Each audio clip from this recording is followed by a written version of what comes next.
Cuando pase el temblor.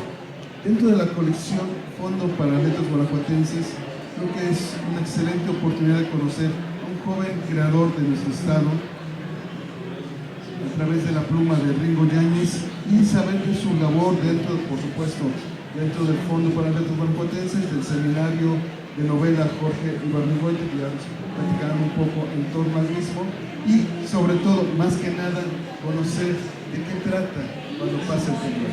Así que, si les parece bien, y sin mayor preámbulo, le cedo la palabra a Ámbar. Gracias, Ámbar, como parte de los comentarios en torno a esta obra, para que nos conozcamos de qué trata cuando pase el temblor.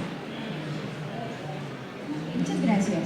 Bueno, los invito por favor a conocer a Ringo Yáñez. Esta es una de las novelas, una de las últimas que han salido del Fondo para las Letras Guanajuatenses, que se llama Cuando pase el temblor. Tengo al autor aquí al lado por si gustan pasar.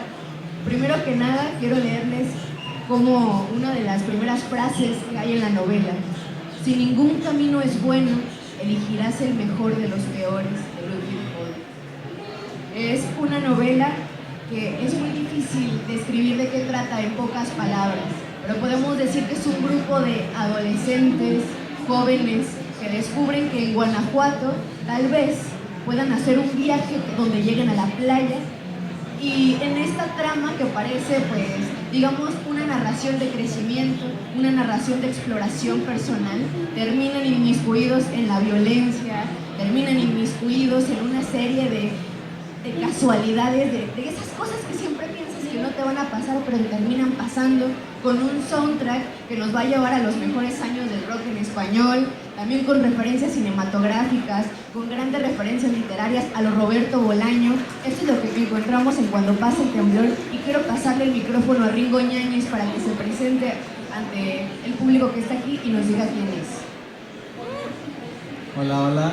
Bueno, pues como ya anticipó Ámbar, yo soy Ringo Yáñez, soy de Guanajuato, Guanajuato, y pues en estos momentos estoy estudiando, ya casi terminando la carrera en Letras Españolas. Ámbar es mi compañera, vamos en noveno, y compartimos los dos este gusto por escribir, por crear historias, y nos dedicamos básicamente a eso. Somos escritores, artistas en algunos otros aspectos más allá de la literatura, y pues eso es lo que yo podría decir a grosso modo de qué soy, porque es muy difícil, es una pregunta muy difícil, pero pues sí. Hola, me presento, soy Ringo. Muchísimas gracias, Ringo. Bueno, pues quiero empezar, ahora que tenemos el autor a viva voz, haciendo algunas preguntas sobre la novela, ¿no? Pero primero que nada tenemos que presentar al fondo, y quiero que nos cuentes un poco, como la última vez que hablamos, tu experiencia de cómo surgió esta novela, a qué edad la empezaste, porque creo que esto es muy importante cuando hablamos de que los personajes son jóvenes y el autor también lo es. Entonces quiero que nos cuentes cómo empezó esto y a qué edad tenías cuando la formulaste, y qué tipo de cambios viste a partir de todo el trabajo que estuviste en el fondo. Bueno, ahorita tengo 24 años, ojalá no parezca de 24 años, ojalá me vea más joven, pero yo empecé a idear la novela cuando tenía 18 años, estaba casi terminando la prepa, y en esos momentos pues yo recuerdo que era mucho el gusto que tenía por escuchar las historias que me contaba mi papá, mis tíos, sobre sus épocas locas juveniles en Guanajuato. Porque pues yo cuando estaba en la prepa ya existía Facebook, ya existía WhatsApp, ya existía Instagram. Entonces como que ya era muy fácil que si tú te ibas de viaje, te localizaran, o sea, no te podías escapar. Luego mandaban esto de la alerta Amber, o te etiquetaban en alguna historia y ya te rastreaban. Y a mí lo que me gustaba mucho de estas historias, que se remontan como hacia finales de los 80s, principios de los 90s, es que no existía esta posibilidad de que te rastrearan tus papás o tu abuela. Entonces tú te fugabas y volvías, no sé, si te ibas el viernes podías volver el lunes y nadie sabía a dónde te habías ido. Recuerdo mucho una historia que me cuenta muy seguido mi abuelita, sobre cómo dos de mis tíos le habían dicho que se iban a ir a acampar ahí en Guanajuato, en Santa Rosa, y en realidad se fueron a Acapulco. Y pues mi abuelita los puso como camote cuando volvieron, porque estaban quemadísimos. Entonces fue como, claramente no se fueron a acampar, ¿no? Entonces esa clase de historias como que me gustaban mucho, y como también estaba en ese momento un auge muy fuerte de la violencia, pues no había esta posibilidad de la libertad para viajar sin tantas consecuencias. Entonces yo decía, ¿qué habría hecho yo con mis amigos? ¿O qué haría yo en este momento con mis amigos si tuviera esa clase de libertad, ¿no? Entonces empecé como a formular un poco esta mezcla entre las historias que yo tengo con mis amigos de la prepa, los relajos en los que andábamos, nuestros chistes, nuestros vicios, nuestras locuras, nuestras tonterías, y también mezclarlo con estas historias ya un poco más de los 80s, de los 90s, y esa fue como la idea, ¿no? Decir, ok, quiero contar esto a partir de esta época que yo no viví, porque eso es lo que quiero retratar una época en la que todavía siendo adolescente te podías jugar y podías vivir como de esta forma la aventura. Entonces yo a los 18 años pensé en la novela de esta forma, pero empecé a escribir a los 20 y a los 21, 22 entré al fondo y trabajé con el escritor Eduardo Antonio Parra, que me ayudó muchísimo para estructurar el texto, para darle forma a los personajes, porque pues claro, son hombres, entonces claramente tenían que ser hombres de su época y yo los estaba haciendo bastante ligeritos, ¿no? O sea, recuerdo que Eduardo me decía, bueno, este personaje que es el más perro, el más malvado de todos, es muy poco misógino, por ejemplo, para lo misóginos que eran los hombres en esa época. Entonces él como que me fue dando estas ideas para que los personajes fueran muy fieles a ellos mismos y que no fueran algo exactamente parecido a mí, ¿no? Entonces sí pude un poco desprenderme de los personajes y darles como una individualidad. Y sobre todo eso, digamos, en la parte del fondo fue eso, fue el trabajo, el tratamiento, el editar. Esto que digamos es lo más difícil, porque uno se puede sentar a escribir y escribir 500 páginas, 1000 páginas, pero el trabajo de verdad empieza cuando empiezas a editar, cuando empiezas a recortar, cuando dices, este personaje está fallando aquí porque acá se comporta de esta forma y acá de esta otra forma. Entonces eso fue, digamos, lo que aprendí mucho en el fondo, y sobre todo a ver también qué se está haciendo actualmente en Guanajuato, con gente de diversas edades, con diversos géneros, con diversos registros. Entonces también eso me ha ayudado a entender dónde estoy parado junto a mi generación o generaciones más grandes, pero que compartimos esto que es escribir, crear, publicar y pues difundirlo. Bueno, y hablando de generaciones y con todo esto que nos cuenta Ringo, me recordó mucho a la novela de Se está haciendo tarde de José Agustín, ¿no? Y porque somos amigos de carrera, conozco pues, las influencias literarias un poco de Ringo, pero me gustaría que hoy contaras a los que aquí están presentes, sí, ¿qué más hay más allá de José Agustín en este libro? ¿Cuál es tu biblioteca literaria con la que se pudo haber conformado cuando pasa el temblor? Porque a pesar de que hay varias referencias, quiero que tú nos digas estrictamente cuáles son pues, el rompecabezas con el que se jugó este estilo de narrativa, porque ya nos dijiste que son referencias a historias que te han contado tu familia, pero sabemos que hay más, hay una construcción totalmente literaria ahí. Cuéntanos un poco sobre eso. Bueno, yo creo que es fundamental sobre todo la literatura mexicana, porque cuando yo empecé a escribir la novela, o sea, a mis 20 años, yo estaba leyendo muchísima literatura mexicana. Es que en ese momento yo acababa de salirme de una carrera, yo saliendo de la prepa empecé a estudiar sociología. No me gustó sociología, no porque sociología sea aburrida, sino porque la carrera tenía unas cosas muy extrañas, como que mi maestro de teoría sociológica era un biólogo que había hecho un curso de sociología y entonces me daba mi clase de teoría de la sociología. Entonces esas cosas no me gustaron y dije, bueno, la verdad yo creo que es de ley que yo estudie una carrera porque si no me van a echar a patadas de mi casa, y me metí a letras. Entonces en ese espacio entre salirme de sociología y entrar a letras, yo empecé a leer a los modernistas primero, o sea, siglo XIX, y sobre todo la poesía de los modernistas me impactó mucho por la forma en que, pues sí, pensamos mucho en Amado Nervo y en Juan de Dios Pesa, o sea, estos poetas como que en nuestro imaginario son muy lindos, muy de lecturas en la primaria, poesías a los papás, poesía coral, pero digamos junto a estos autores también había otros que eran súper oscuros, muy densos, extremadamente violentos y que reflejaban esta cosa extrañísima que es México, en donde convive la vitalidad máxima y al mismo tiempo lo abyecto y la muerte, ¿no? Y cómo para nosotros eso es completamente normal, cuando en otras culturas es como muy extraño que nosotros, por ejemplo, celebremos el Día de Muertos. Entonces yo empecé a leer todo eso y venía también leyendo mucho José Revueltas. José Revueltas, pues a mí me impactó sobre todo por la forma en la que narraba el mundo y los personajes. Es esa forma de mostrar cómo el mundo exterior, cómo la violencia, cómo el crimen, cómo las injusticias sociales, cómo los problemas políticos impactan al individuo y cómo Revueltas crea algo así como un organismo vivo, latente, dentro de las entrañas de los personajes, ¿no? Entonces, la novela es súper risueña. O sea, a mí me encanta andar así, ser dicharachero, me gusta hacer reír a mis amigos, contar chistes, hacer mucho relajo, pero digamos, eso es como la parte linda de mis personajes, de la novela, pero al mismo tiempo está este otro reverso que es lo oscuro, lo abyecto, la violencia, cómo somos seres que estamos hechos para violentar y también naturalmente para ser violentados. Entonces, cómo nosotros, al salir de nuestro núcleo familiar, vamos al mundo siendo ya seres que violentan y siendo seres ya que fueron violentados, y cómo vamos al mundo a seguir violentando, a seguir siendo violentados.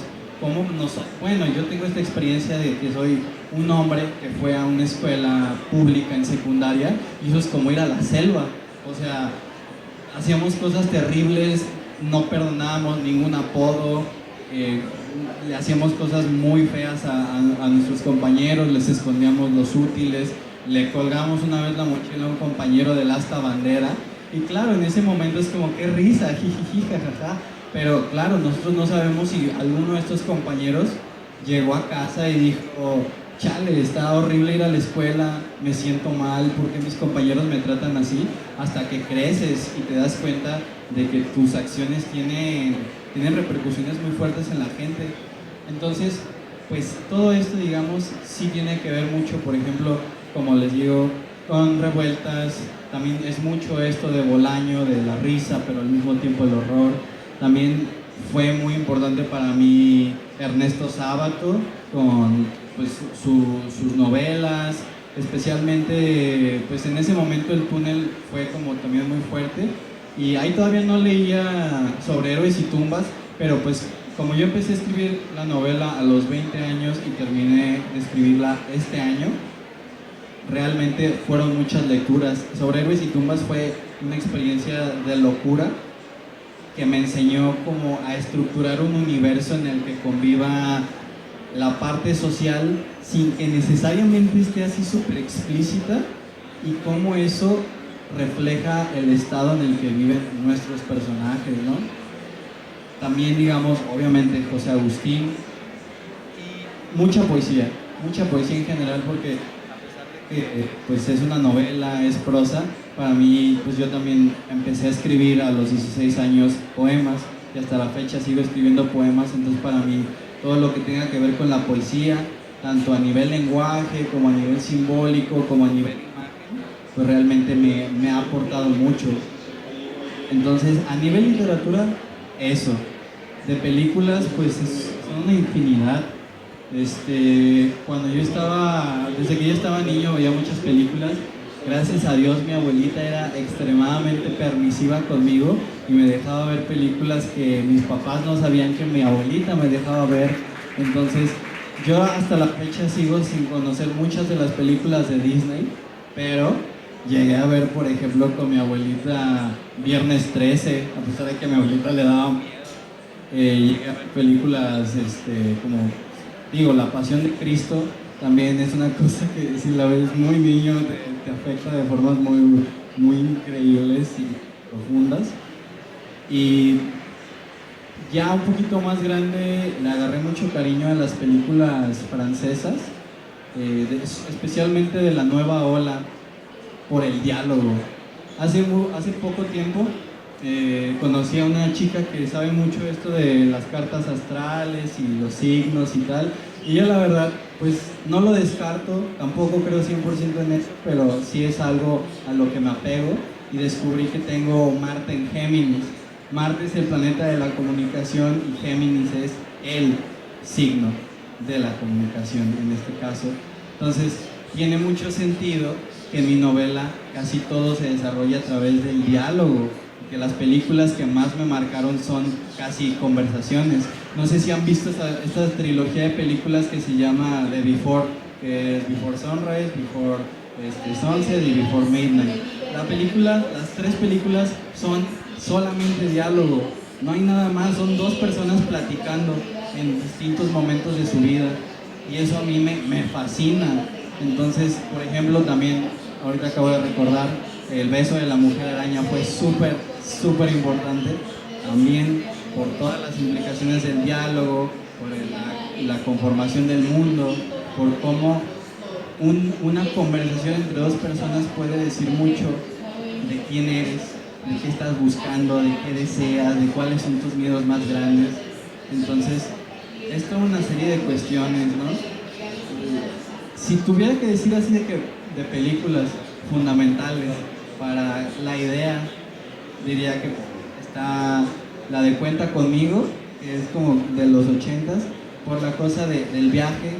Son más niños estos personajes, pero a mí me impactó mucho esa película desde niño, la sigo viendo, me sigue encantando, sobre todo esta escena en la que van corriendo en las vías del tren y no tienen a dónde saltar, y la película de Y tu mamá también, por esta cosa súper mexicana, que es algo como el mundo de estos personajes que le van al Pumas, que escuchan Plastilina Mosh, que tienen su jerga, que le van a la América, etcétera, etcétera, ¿no? Entonces, eso también me ayuda a entender que sí había una posibilidad de hacer arte de una forma universal y al mismo tiempo, pues, local, porque yo sí quería hablar de todas mis referencias de música mexicana, de artistas, pintores, cineastas, etcétera, todo mexicano, porque es lo que conozco, es lo que sé y es lo que finalmente me moviliza. Entonces, sí es que como son tantos años, es todo un collage de casi toda mi trayectoria, entonces es un poco complicado así decir específicamente qué, pero sí es como todo este universo muy ecléctico, la verdad, porque pues así como les puedo hablar de películas así extranjeras, bastante pretenciosas, también puedo decirles películas como Cinco Nacos Asaltan Las Vegas, ¿no? Que es una película súper mexicana y súper acá tradicional, pero pues claro, es toda una serie de cositas que yo creo que si leen la novela se pueden dar cuenta de que esos elementos están presentes ahí, lo alto, lo bajo, lo elaborado, lo sencillo, lo pretencioso y lo más banal. Ahorita pues sacando un poco el chismecito, cuando Ringo estaba editando esta novela, me acuerdo que nos contaba que creo que su principal problema ahorita que nos dijo todo esto de las películas, de los diálogos y de las influencias, era que eran un exceso de diálogos que podía pasar a narración. Entonces, creo que uno de lo que la editora le decía como de Ringo, convierte esto en narración, ¿no? Esto es un diálogo. Y creo que ahí te enfrentas pues a varios registros, ¿no? Hay un registro literario de todas tus influencias de las que nos hablaste, pero también, por supuesto, hay uno cinematográfico que sigue hablando a través de ahí y es muy notorio en las imágenes y sobre todo en lo bien que se pinta otra época en los ojos de Ringo, que es más contemporáneo. Y ahí viene mi otra pregunta que me gustaría que hablaras, ¿no? Los personajes, y nos dijiste, ¿no? Son un tipo de masculinidad de antaño. Quiero que nos cuentes un poco cómo crees que se enfrente un público de tu generación ahora que hay como que posturas más rígidas respecto a muchas cosas. ¿Cómo quieres que se lea? ¿Cómo crees que se lea? ¿Cómo se configuran estos cuatro personajes en el mundo de ahora? Pues, sin embargo, están en otra época, ¿no? No sé si entiendes un poco a dónde voy. ¿Cómo se configuran estas nuevas masculinidades a partir de las que tú planteaste en este libro de Cuando pasa el temblor, que son del pasado? ¿Qué diferentes violencias ves? También quiero que nos cuentes eso. ¿cómo piensas que los va a recibir nosotros ahora? Y alguien como, no sé, como estas personas que nos decían en tu otra presentación del libro, que les pareció increíble cómo habías pintado también un Guanajuato del que tú ni siquiera habías visto. Quiero que nos pongas a confrontar esos dos diálogos. Bueno, obviamente esta parte como más tradicional, más de antaño, a pesar de que yo no estuve ahí, todavía me tocó vivir un poco eso, porque creo que este asunto de las masculinidades, como lo estamos empezando a pensar ahora, aquí en México es súper reciente. O sea, creo que primero fue como este super auge del 2018-2019 del feminismo, y a partir de ahí se empezó a hablar como de todo este asunto de las masculinidades. Entonces, antes de eso, lógicamente, yo fui educado con pues sí, vaya, una educación de antes. Entonces, se me enseñó a pensar de cierta forma, a actuar de cierta forma, a que los hombres hacen esto, los hombres no hacen esto otro, los hombres deben gustar de esto y todas estas cosas, ¿no? Entonces, aunque yo no estuve ahí, sí me quedó ese chip y eso me ayudó. Y bueno, claro, obviamente yo en mi experiencia, a pesar de que siempre he tenido amigas toda mi vida y muchísimas, pues casi siempre también he tenido bastantes amigos. Y como les digo, en públicas, primaria, secundaria, prepa, te empapas de todo eso, y como son épocas en las que no sabes muy bien quién eres, ni qué quieres hacer, ni cuáles son exactamente tus valores, te mueves mucho a raíz de, bueno, es que yo no pienso eso, pero yo voy a decir esto en voz alta porque quiero agradarte o porque quiero formar parte de tu grupo. Entonces, hay un personaje especialmente en la novela que se llama Jorge, que es el peor de todos, ¿no? De que es el más bully, el más misógino, el más drogadicto, el más borracho, el más despilfarrador. Y en ese sentido como que traté de poner todo eso que yo viví en esa época más adolescente, más infancia en él, para que reflejara un poco esta tradición antigua. Después ya va por niveles, ¿no? O sea, a lo mejor hay un personaje que sí puede ser misógino, pero que es más respetuoso porque, por ejemplo, viene de familia de dinero. Y en las familias de dinero, aunque puedan ser personas misóginas, les enseñan a ser respetuosas, cautelosas, que si van a decir algo, lo digan, puertas adentro. Entonces, ese personaje es como el guapillo, el de dinero, el que es como el Luis Miguel de tu grupo de amigos. Y después está el hippie, que es como el que está en medio, porque no participa completamente de este mundo tradicional masculino, pero tampoco está como muy comprometido o entendido de qué es esta otra cosa, ¿no? Y ya después está como el otro extremo, que es el personaje que por estar muy ligado a una mujer que desde esa época que es como su novia, tiene ya como estas ideas, está muy entendida de estos temas, pues le enseña, le muestra, le dice que estas cosas no deberían ser así, estos comentarios van por acá. Entonces es un personaje que, aunque está en una época en donde sí está muy vigente todo este asunto del machismo y todo de lo demás, se traslada a nuestro tiempo porque es como este personaje sensible que está muy consciente de todo este asunto del trato hacia la mujer, de las violencias hacia la mujer, y en ese sentido sabe por qué algo es una violencia, por qué algo es un insulto, por qué algo puede ser misógino.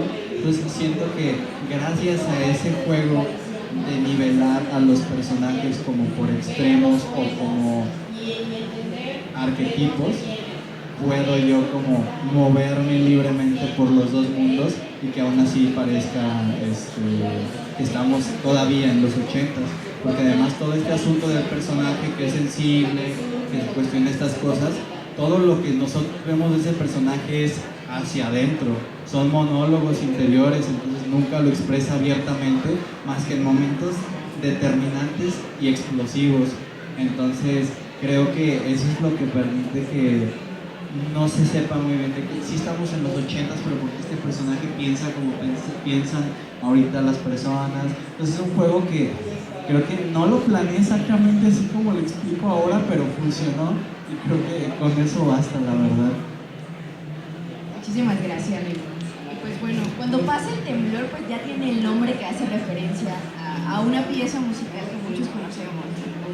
Esta novela tiene todo un soundtrack y quiero que nos cuentes un poco, antes de pasar, yo creo que unas preguntas igual y más de autor, más acá, que nos digas qué onda con el soundtrack, cómo lo hiciste, cómo funcionan todas estas canciones, porque hasta sale Rodrigo González en una visión adentro de este libro.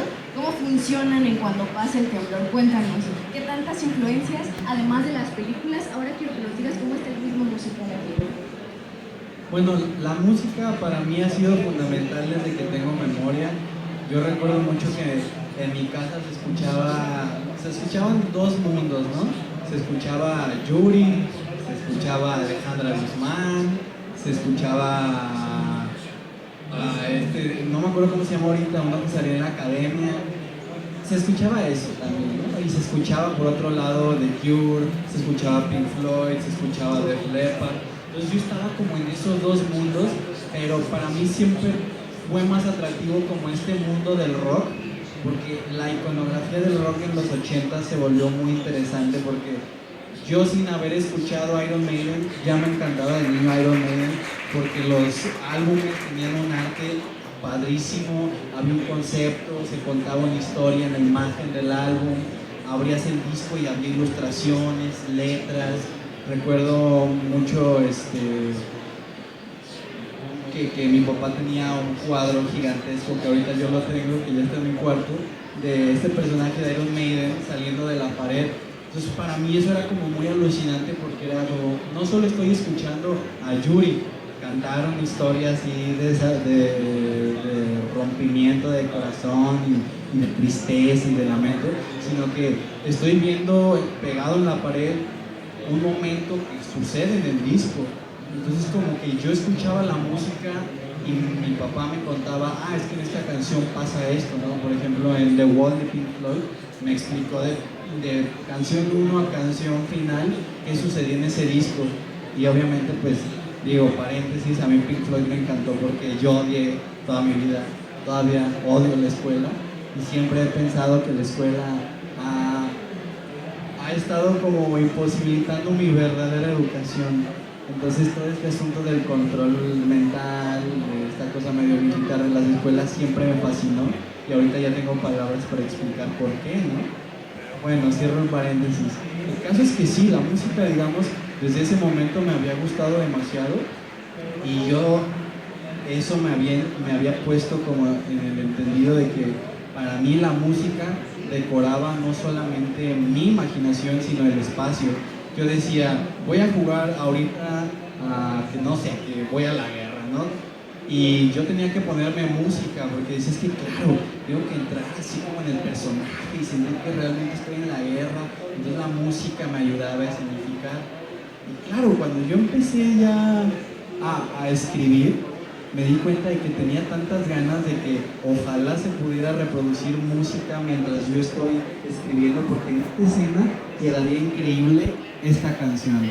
Entonces, cuando yo leí a José Agustín, dije, es que este tipo está poniendo la música que están escuchando los personajes mientras sucede la acción. Entonces, imagínense que estás leyendo un fragmento de 40 páginas de una persecución en carretera. Los personajes están drogadísimos, alcoholizados en el carro, y los está persiguiendo por las calles de Acapulco la policía. No pueden poner Mozart, no pueden poner Beethoven, tienen que poner rock de los 70, súper pesado, tienen que poner Motley Crue si están en los 80s.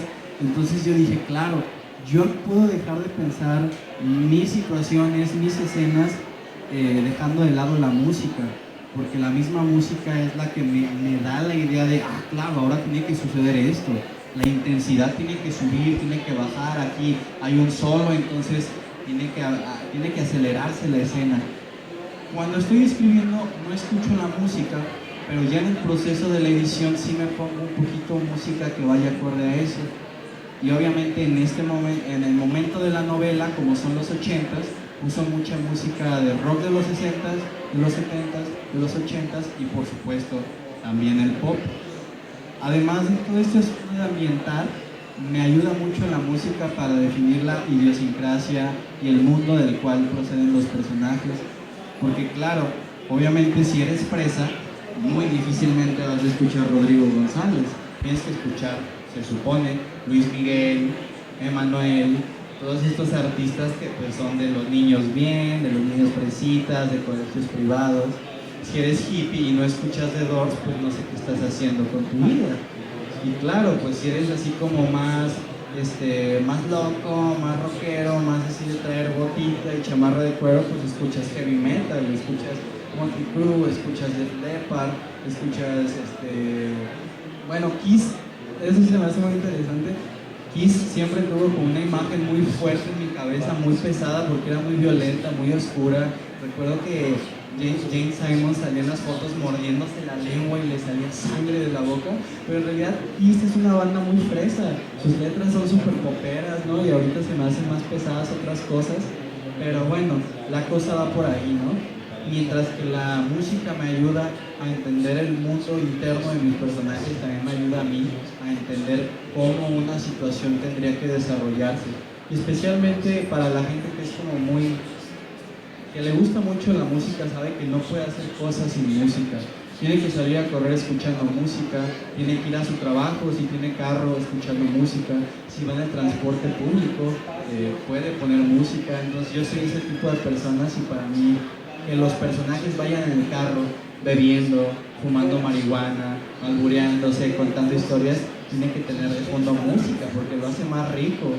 Y con mis amigos, por ejemplo, es lo mismo. Si nos vamos a juntar a platicar, hay un soundtrack, y el soundtrack es dependiendo de nuestro ánimo. Si queremos estar así como tristones, pues un Vicente Fernández, un José Alfredo.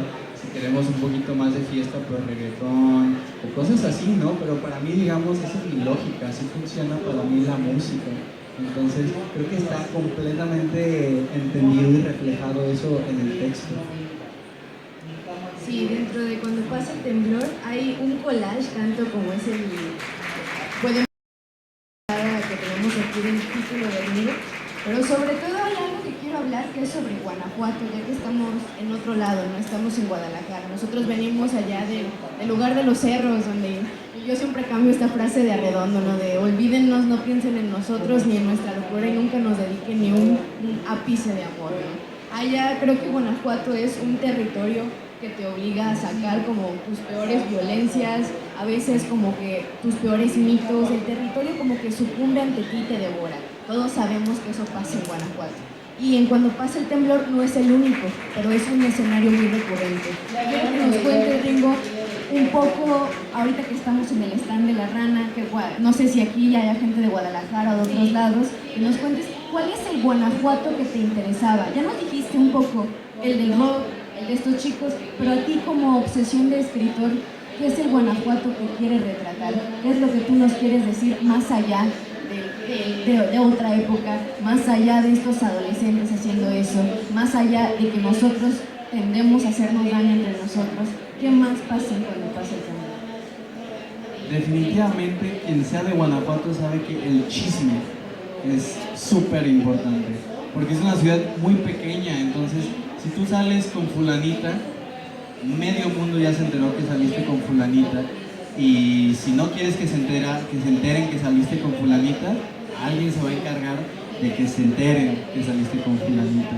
Y eso, digamos, está muy dado en la literatura de Jorge Ibargüengoitia, que es un escritor que era de Guanajuato y que le dedicó muchos de sus textos a hablar de Guanajuato, y especialmente a esta cosa súper chismográfica de Guanajuato, porque sus textos están narrados como un chisme, como un déjame te cuento lo que pasó tal día que metieron a la cárcel a fulanita, ¿no?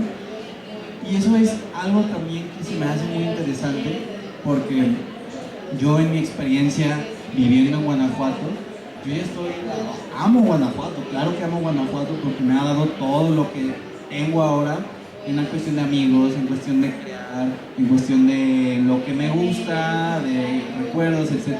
Pero crecer en Guanajuato y quedarte en Guanajuato es como, pienso, y lo dice uno de los personajes, es como una maldición. Como que te conformas, la ciudad es muy tranquila, puedes vivir súper relajado, a pesar de estas cosas de chismes, pues puedes llevártela tranqui y dices, pues si aquí estoy cómodo, pues para qué me voy, ¿no? Y el personaje principal de esta novela sabe que tiene que irse porque eventualmente se va a convertir en un clásico guanajuatense. Entonces, digamos que eso se me hace muy interesante porque yo ahorita estoy, pues les digo, a punto de terminar la carrera y definitivamente no me veo yo continuando mi vida en Guanajuato, y veo que hay muchas otras personas que son de Guanajuato y que dicen, claro, es que yo también ya me quiero ir.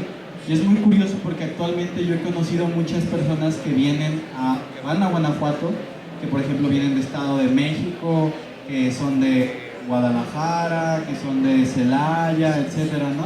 Y es como que te das cuenta de que están huyendo de algo. Siempre llegan y es como, aquí yo estoy seguro.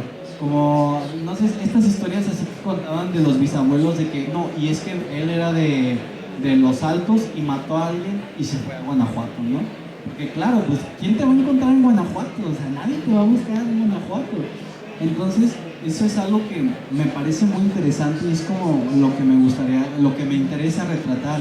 ¿Qué es ser un guanajuatense?